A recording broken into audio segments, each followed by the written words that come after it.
Hello everyone, this is Jiten and welcome to JK Online Classes. In this video, we are going to discuss the question answer of the chapter 8 that is a shirt in the market. बच्चों इस chapter का explanation पहले ही channel पर upload हो चुका है, उसको तुम डिस्क्रिप्शन में दी गई लिंक की मदद से देख सकते हो। और अगर इस पीडीएफ को रीड भी करना चाहते हो या डाउनलोड भी करना चाहते हो तो उसका भी लिंक तुमको डिस्क्रिप्शन में मिल जाएगा। जो चैप्टर का क्वेश्चन आंसर डिस्कस करने जा रहे हैं इस वीडियो में वो है shirt in the market. It is the 8th chapter from the class 7 social science book. तो जो क्लास 7 के बच्चे हैं वो तो वीडियो के अंदर जरूर बने रहना, इसमें जो भी इंपॉर्टेंट क्वेश्चन है उसको डिस्कस किया जाएगा। और बच्चों अगर आपको पढ़ाई में किसी तरीके का हेल्प चाहिए तो जेके ऑनलाइन क्लासेस से फोन नंबर के माध्यम से या फिर वेबसाइट के माध्यम से संपर्क कर सकते हो। But all the services are paid. JK online classes YouTube पे भी है, फेसबुक पे भी है, इंस्टाग्राम प्रोफाइल भी है, व्हाट्सएप चैनल भी है एंड क्वोरा पे भी है। सभी जगह इसे लाइक फॉलो सब्सक्राइब जरूर करो ताकि लेटेस्ट अपडेट से अपडेटेड हो, या फिर तुम मुझे ट्विटर पे फॉलो कर सकते हो। ओके बच्चों, तो जिनको आता है उनके लिए रिवीजन और जिनको नहीं आता उनके लिए शुरुआत। तो शुरुआत होता है शॉर्ट आंसर क्वेश्चन से, जिसमें पहला क्वेश्चन है why did Swapna sell her cotton to the trader instead of the market. Swapna ने अपना कॉटन जो है वो ट्रेडर को ही क्यों बेचा, मार्केट में ना बेचने के अलावा। तो इसका आंसर हो जाएगा Swapna had taken a loan from the trader. उसने उस व्यापारी से लोन ले रखा था। He made her promise to sell her cotton only to him. और उसने उससे ये भी कह रखा था कि वो अपने कॉटन को सिर्फ उसी के पास बेचे, जिसके फलस्वरूप उसने स्वप्ना से कॉटन कम दाम में भी खरीदा और उसको कम प्रॉफिट भी हुआ। और second question is what is the putting out system. ठीक है, तो पुटिंग आउट सिस्टम क्या है? तो इसमें होता है कि in the putting out system merchants give yarns to weavers. Merchant जो है वो कपड़े धागा देता है वीवर्स को, and weavers make cloth at home. और वीवर्स जो है उन धागों की मदद से कपड़े बनाते हैं घर पे ही। The merchant then buys the cloth from them. और फिर मर्चेंट उन कपड़ों को खरीद लेते हैं उनसे, वीवर्स से। So it is answer to our second question. This is the putting out system. Our third question is why are workers in the garment factories paid so little? ठीक है, कपड़े की फैक्ट्री में जो वर्कर्स हैं उनको इतना कम पैसा क्यों मिलता है? तो इसका आंसर हो जाएगा the garment exporters try to save money by paying workers very little. तो वो वर्कर्स को कम पैसा दे करके पैसा बचाना चाहते हैं, so they can sell shirts cheaply to foreign buyers, ताकि वो सस्ते दामों में फॉरेन बायर्स को कपड़े जो वो बेच सके। It is answer to our third question. Our fourth question is who makes the most profit in the shirt business. Shirt के बिजनेस में सबसे ज्यादा प्रॉफिट किसको हो रहा है? इसका आंसर हो जाएगा the big business owners in the foreign countries. विदेश के देश में जो बड़े बिजनेसमैन हैं, जो ओनर्स हैं, तो उन लोगों को सबसे ज्यादा प्रॉफिट हो रहा है, make the most profit because they sell the shirt for a high price. क्योंकि वो जो शर्ट को बेच रहे हैं वो ज्यादा दामों में बेचते हैं। So it is answer to our fourth question. Our fifth question is how can weavers earn more money. ठीक है, वीवर्स यानी जो बुनकर हैं, जो कपड़ा बुनने का काम करते हैं, तो वो कैसे ज्यादा पैसा कमा सकता है? इसका आंसर हो जाएगा weavers can form cooperatives to buy yarn themselves and sell the cloth directly. Weaver जो है वो कोऑपरेटिव बना सकते हैं ताकि वो खुद से धागा खरीद सके और कपड़े बना करके डायरेक्ट बेच सके उसे। This way they don't depend on merchants. तो इस तरीके से उनको मर्चेंट्स पे निर्भर नहीं होना पड़ेगा, ताकि तो वो जो पुटिंग आउट सिस्टम है उससे वो अलग रहेंगे। So this is answer of short answer questions. Now we are moving to long answer questions. इसमें फर्स्ट क्वेश्चन है how do small farmers like Swapna struggle in the cotton market. ठीक है, तो छोटे किसान हो गए स्वप्ना जैसे, तो वो कॉटन मार्केट में उनको कैसा संघर्ष करना पड़ता है, कैसे स्ट्रगल करना पड़ता है? तो इसका आंसर है small farmers like Swapna have to take loans to buy seeds and fertilizers. छोटे किसान स्वप्ना जैसे छोटे किसान जो है उनको लोन लेना पड़ता है ताकि उनको बीज खरीद सके, फर्टिलाइजर खरीद सके। They borrow money from traders who force them to sell cotton at low prices. ये तो वो उनसे उन ट्रेडर्स से पैसे लेते हैं जो कि कॉटन को कम दामों में खरीदते हैं। ठीक है, उनको फोर्स भी करते हैं कि कम दामों में वो बेचे भी। तो ये मजबूरी है कि जब उससे उधार भी लिया है तो उनको कम दाम में बेचना भी पड़ जाएगा। Even after months of hard work सपना अर्न्स वेरी लिटिल। तो महीनों के कड़ी मेहनत के बाद भी सपना को कम कमाई हुआ। She can not argue because she needs loan for future farming and families needs. ठीक है, तो इतना वो आर्ग्यू नहीं कर सकती क्योंकि उसको भविष्य में भी खेती के लिए और परिवार की जरूरतों के लिए भी क्या कहेंगे जरूरत है, तो उसको पैसा उधार लेते ही रहना पड़ सकता है। अब second question is what happens at the Erode cloth market. ठीक है, तो इरोड क्लॉथ मार्केट जो कि तमिलनाडु में सिचुएटेड है, बाई वीकली मार्केट है, तो ये क्या होता है वहां पे? तो Erode has a big cloth market where merchants buy cloth from weavers. तो इरोड जो है वो कपड़ा का बहुत ही बड़ा बाजार है, जहां पे जो मर्चेंट है, जो व्यापारी हैं, वो वीवर से बुनकरों से कपड़ा खरीदते हैं। The merchants give weavers yarn and tell them what kind of cloth to make.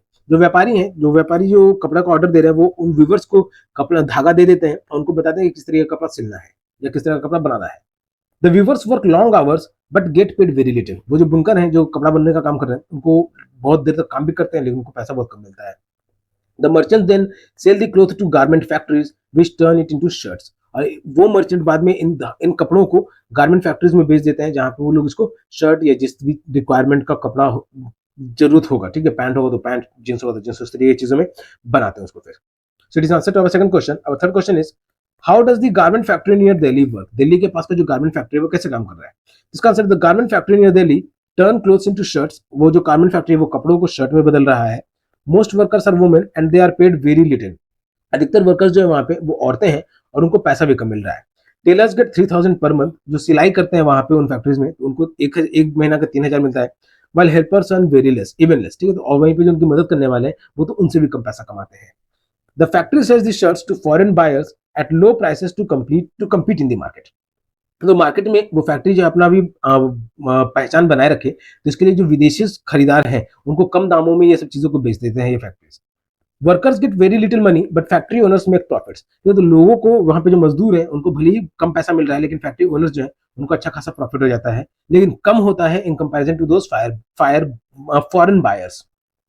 So it was answer to our third question. Third question. Our fourth question is, how does the price of a shirt increase as it moves from the farmer to shop? ठीक है, तो कैसे कैसे एक shirt का दाम जो वो बढ़ते चल जाता है खेत से किसान से लेकर के अगर दुकान तक वो पहुंच रहा है। तो कॉटन कॉटन का बना हुआ है, वो पहले कॉटन था और शर्ट बन गया, तो उसका दाम कैसे बढ़ते जा रहा है? The farmer sells cotton at low price to a trader. Farmer जो है वो कॉटन को बेच रहा है व्यापारी को कम दाम पे। The trader sells to a factory that turns it into yarn। Trader उसको उस फैक्ट्री में बेच रहा है, उस जगह पे दे रहा है जहां पे उसको धागा बनाया जा रहा है। The yarn goes to weavers who make cloth. अब ये यार्न, ये जो धागे हैं, ये उन वीवर्स के पास जा रहे हैं जिनको कपड़ा बनाता है। Cloth merchant sell to garment factories. और क्लोथ मर्चेंट जो है वो इसे बड़े बड़े गारमेंट फैक्ट्रीज में बेच रहे हैं जिसको अलग अलग कपड़ों का रूप देते हैं। The factories turn it into shirts and sell them to big business owners in the foreign countries. और ये फैक्ट्री जो है इनको शर्ट में बदलते हैं, जो कि बाहर विदेशों में जो बसे हुए, फॉरेन कंट्रीज में जो बसे हुए बिजनेस ओनर्स हैं उनको कम दामों पर बेच देते हैं। By the time the shirt reaches a store, the price has increased a lot and the store owner makes the biggest profit.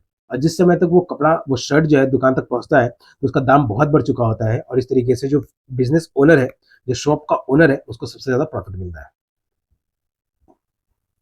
Further, why do workers, farmers and weavers earns less than business owners earn more? While business owner earn more. ठीक है, तो ये worker हो गए, farmer हो गए और Weaver हो गए, तो लोग पैसा क्यों कम कमाते हैं बिजनेस ओनर की तुलना में? तो ऑब्वियस बात है, इन लोगों को तो उतना टैक्स भी नहीं देना होता है। ठीक है ना, टैक्स भी नहीं देना होता, और बहुत सारे कारण होते हैं जो इन लोगों को कम कमाते हैं। और ज्यादा कमाने भी लग जाएंगे तो ये भी बिजनेस ओनर शायद बनने लग जाएंगे, तो ये लोग भी बड़े बिजनेस ओनर ये भी नहीं चाहते होंगे कि छोटे लोग जो है वो लोग ज्यादा कमा भी पाए। Workers, farmers and weavers do most of the hard work. तो ये लोग जो है सबसे ज्यादा मेहनत करते हैं, ये ऑब्वियस बात है बच्चों। ठीक है, तुम लोग कितने भी बड़े साइंटिस्ट क्यों ना बन जाओ, किसान जो है वो सबसे ज्यादा मेहनत करेगा ही करेगा। और अगर वो किसान पढ़ लिख लिया तो वो तो तुम्हारा साइंटिस्ट वाला भी काम कर लेगा और किसानी भी कर लेगा। ठीक है, तो ये तो है कि वो लोग सबसे ज्यादा मेहनत करते हैं। But they depend on merchants and factory owners to buy their products. लेकिन उनको इन व्यापारियों पे, छोटे मोटे व्यापारियों पे और कारखाने के मालिकों पे डिपेंडेंट होना पड़ता है इन चीजों के लिए। The merchant, exporters, business owners control the prices. तो ये जो व्यापारी हैं, एक्सपोर्टर्स जो बाहर देशों में भेज रहे हैं या बाहर के राज्यों में भेज रहे हैं,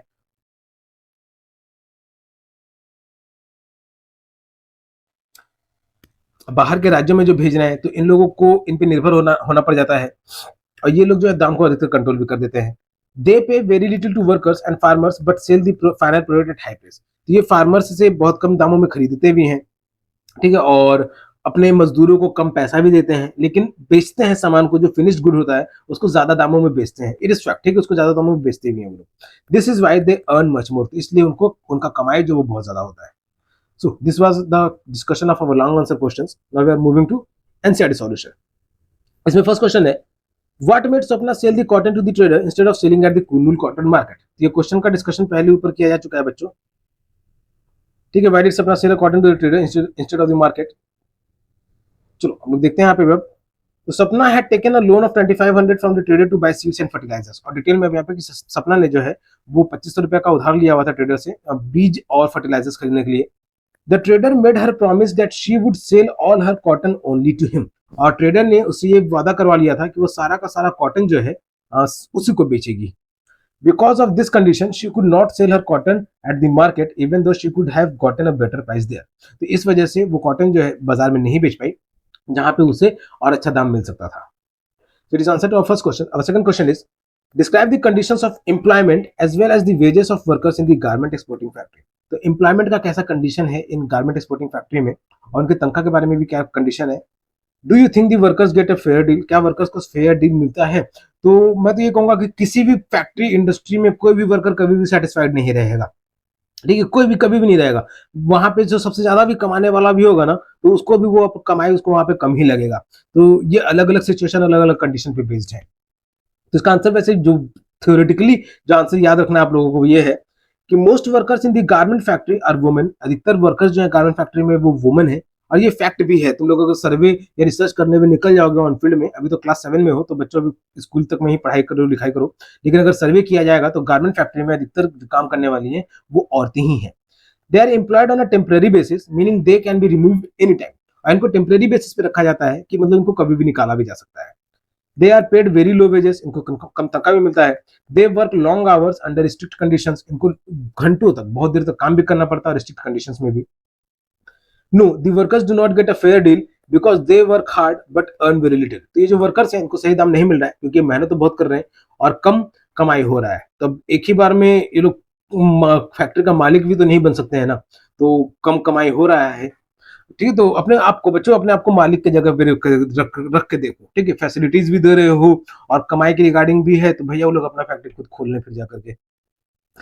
the factory owners make a lot of profit but they do not pay workers enough money for their effort. ठीक है, तो ये जैसा कहा जाता है कि अन्याय हो रहा है, इस तरीके की चीजें वही यहाँ पे मेंशन की गई है कि फैक्ट्री ओनर बहुत पैसा कमाता है, प्रॉफिट कमाता है, लेकिन बहुत कम देता है उनके उतने मेहनत के बावजूद भी वर्कर्स को। Alright, so this is answer to our second question. Our third question is thinking of something common that we use. ठीक है, तो ऐसी चीज जो कि हम लोग रोजमर्रा की चीजों में इस्तेमाल करते हैं। It could be sugar, tea, milk, pen, paper, pencil etcetera. Discuss through what chain of market this reaches to you. ठीक है, तो किसी भी चीज का एक एग्जांपल लेना है और वो हम तक कैसे पहुंच रहा है, किस मार्केट की चेन से गुजरते हुए। Can you think of people that help in the production और ट्रेड। और उन लोगों के बारे में बताना है जिसको बनाने में और इसको व्यापार करने में इसको हेल्प करते हैं। तो let us take the example of milk. दूध का एग्जांपल है तो farmer, the cow gives milk and the farmer collects it. किसान ने दूध लिया और उसे जमा किया। मिल्क कलेक्शन सेंटर है, यहाँ पे कोऑपरेटिव, अगर डेयरी के लिए कोऑपरेटिव बनाया गया है तो यहाँ पे दूध को लाके जमा किया गया, कलेक्ट किया गया है। Farmers sell the milk to a collection centre. फिर dairy factory, the milk is processed, packed and sent for sale. ये तो डेयरी फैक्ट्री में मिल्क को प्रोसेस किया गया, पैक किया गया, फिर बाजार में बेचने के लिए भेज दिया गया। Wholesale dealer, large milk packets are sold to shops. ये तो बहुत सारे मिल्क के पैकेट जो है होलसेल डीलर जो वो बेच रहे हैं छोटे छोटे दुकानदारों को। रिटेल शॉप, स्मॉल शॉप्स और supermarket sell the milk to customers. इस तरीके से कस्टमर्स तक जो है बहुत सारी चीजें पहुंचाई जा रही हैं। पीपल इन्वॉल्व, कौन कौन से लोग इसमें शामिल हुए, तो किसान, factory workers, transport workers, shopkeepers and customers. So these are the people who are involve in this process of milk. It was answer to our fourth question. Third question. Our fourth question is arrange the statement given alongside in the correct order and then fill in the numbers in the cotton balls accordingly. ये cotton balls में arrange करके लिखना है in order से 1 से लेकर के 9 के बीच में प्रोसेस लिखा हुआ है। इस प्रोसेस को यहाँ पे बना करके लिखा गया बच्चों, तो वीडियो को पॉज करके इसको तुम लोग कंप्लीट कर लेना। बहुत आसान शब्दों में इसको यहाँ पे एक्सप्लेन किया गया, ये भी आसान शब्दों में है और इसको सही तरीके से अरेंज करके यहाँ पे लिखा गया है। ये टफ नहीं है, बहुत टफ नहीं है, बिल्कुल भी टफ नहीं है, इसको तुम लोग खुद से भी कर सकते हो। तो इसको वीडियो को पॉज करके बुक में तो ये क्वेश्चन दिया ही हुआ है, तो बुक की मदद से भी हेल्प लेकर के उसको रीड करो और सॉल्यूशन यहाँ पे इसको सही तरीके से अरेंज करके लिखा हुआ है, तो इसको यहाँ से तुम लोग लिख भी सकते हो।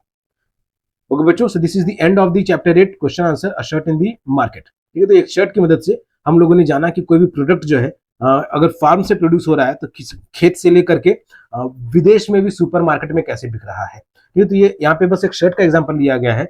इस शर्ट के एग्जाम्पल से तुमको ये समझाया जा रहा है कि कैसे बाकी के प्रोडक्ट्स भी, ठीक है, जैसे पिछला चैप्टर में हम लोगों ने जाना था कि कार के अलग अलग पार्ट्स होते हैं तो वो भी अलग अलग जगहों पे बनते हैं, तो उसी तरीके से उन अलग अलग पार्ट्स को भी, तो सिर्फ शर्ट तो वहाँ पे है नहीं, वहाँ पे अलग पार्ट हो रहा है। ठीक है, तो उस पार्ट्स के लिए भी किस तरीके इसी तरीके का चेन ऑफ मार्केट्स बने हुए हैं।